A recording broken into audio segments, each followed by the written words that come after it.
हम लोग भक्ति करते हैं, हम लोग पूजा करते हैं, लेकिन इस भक्ति के भी 9 अलग-अलग स्वरूप बताए गए हैं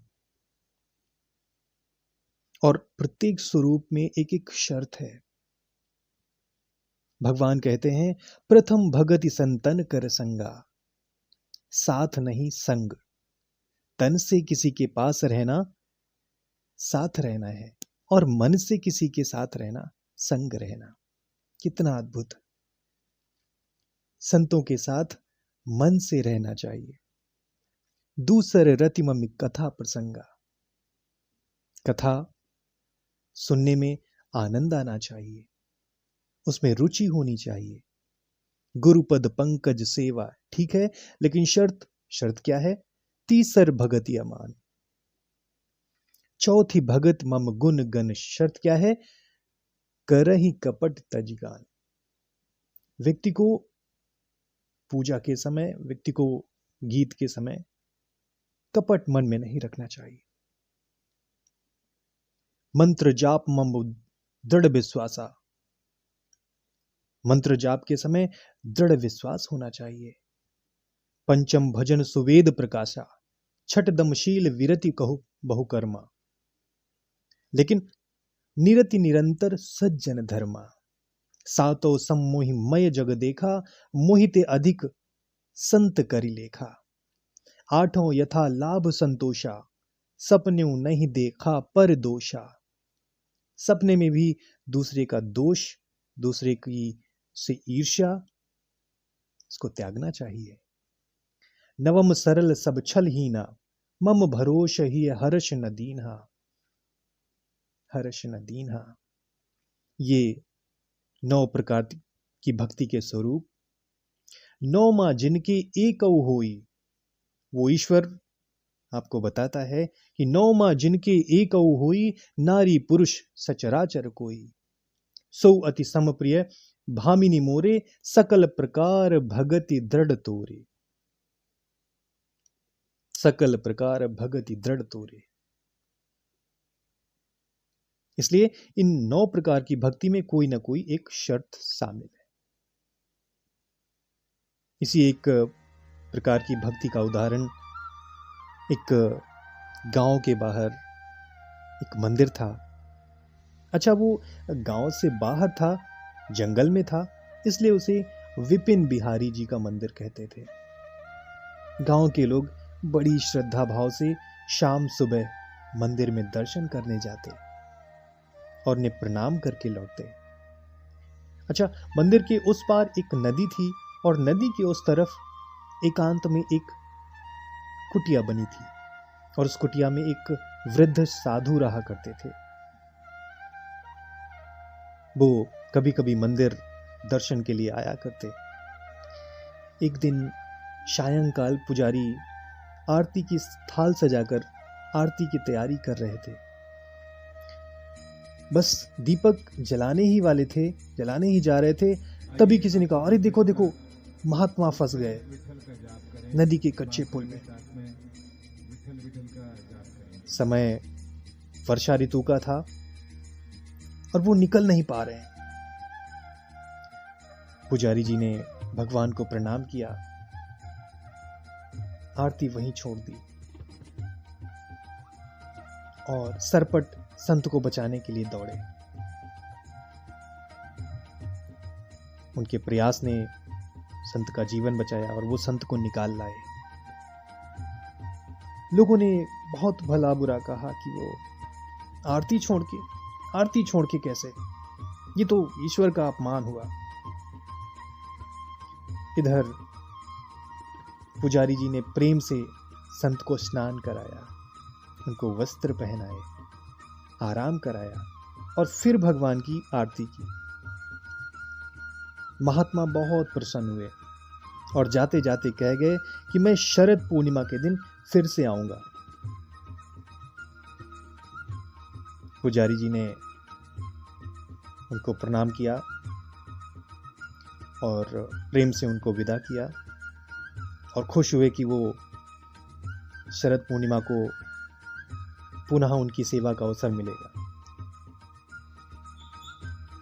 शरद पूर्णिमा के एक दिन पहले पुजारी जी ने अपनी पत्नी सुमति से कहा कि कल महात्मा आएंगे, पुल पर मिट्टी डालकर उसकी मरम्मत कर देते हैं, कहीं ऐसा ना हो कि संत को फिर से परेशानी हो।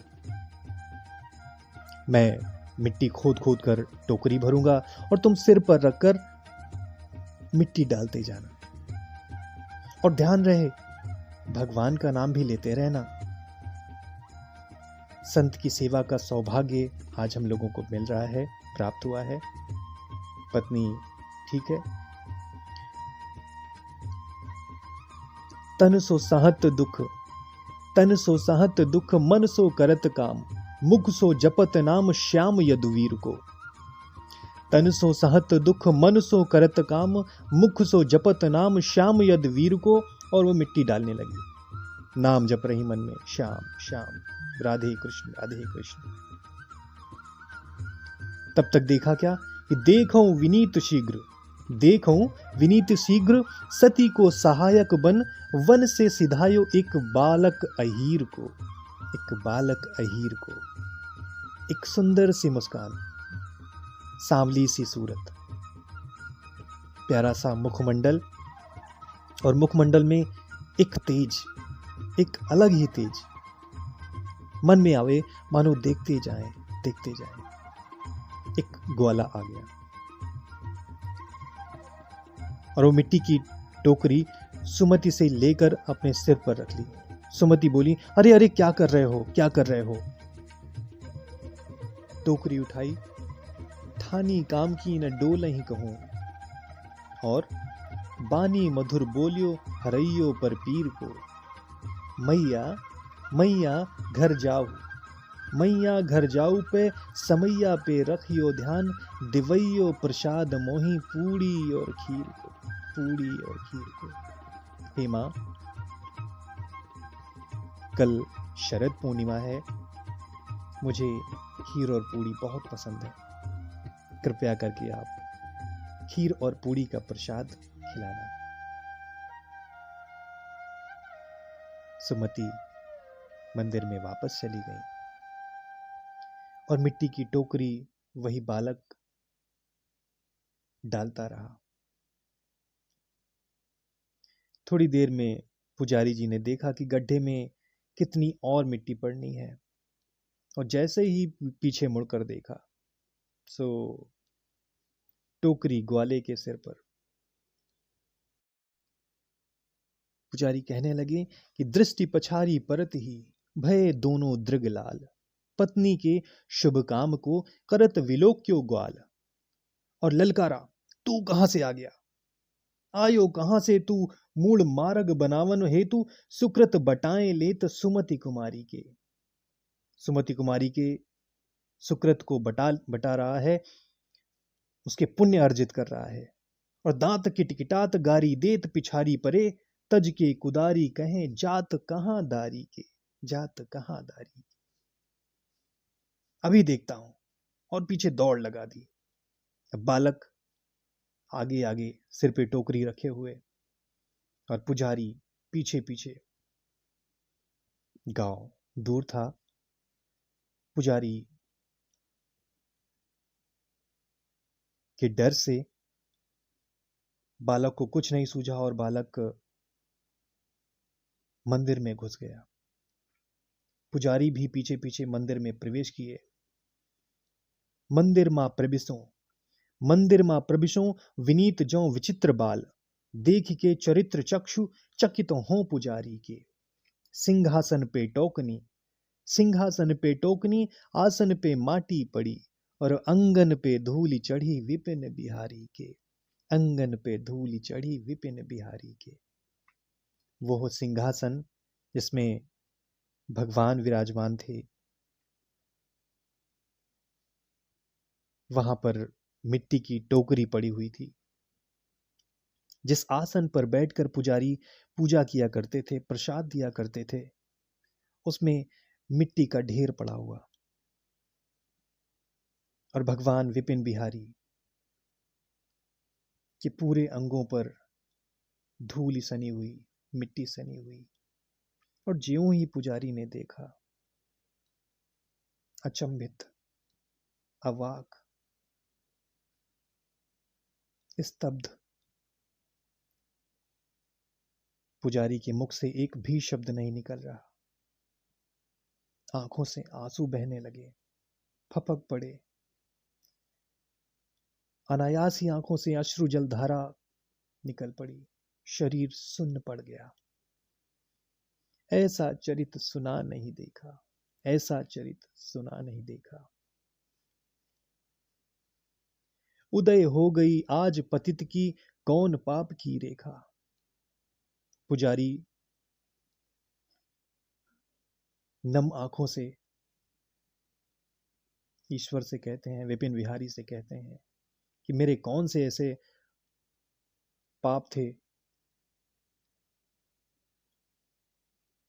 मैं तो एक पापी हूं, लेकिन मेरी भाग्य की रेखा कैसे उदय हो गई प्रभु। मंदिर से आवाज आई, पुजारी तेरा पुण्य जागा है, पूर्व जन्म का पुण्य जागा है, पूर्व पुण्य जागा तुम दो ही ते, और भक्ति सफल सातवीं तो ही ते, बन विनीत सेवा में मोहिते, और अधिक संत करी लेखा। यह भक्ति है, ईश्वर की सातवीं भक्ति। ना वो संत की इस प्रकार श्रद्धा से सेवा करते, और ना ही उन्हें इस प्रकार का भगवान का सहयोग, भगवान का दर्शन मिलता। इसी प्रकार नौवीं भक्ति, आठवीं, और इस तरह 9 प्रकार की भक्ति बताई।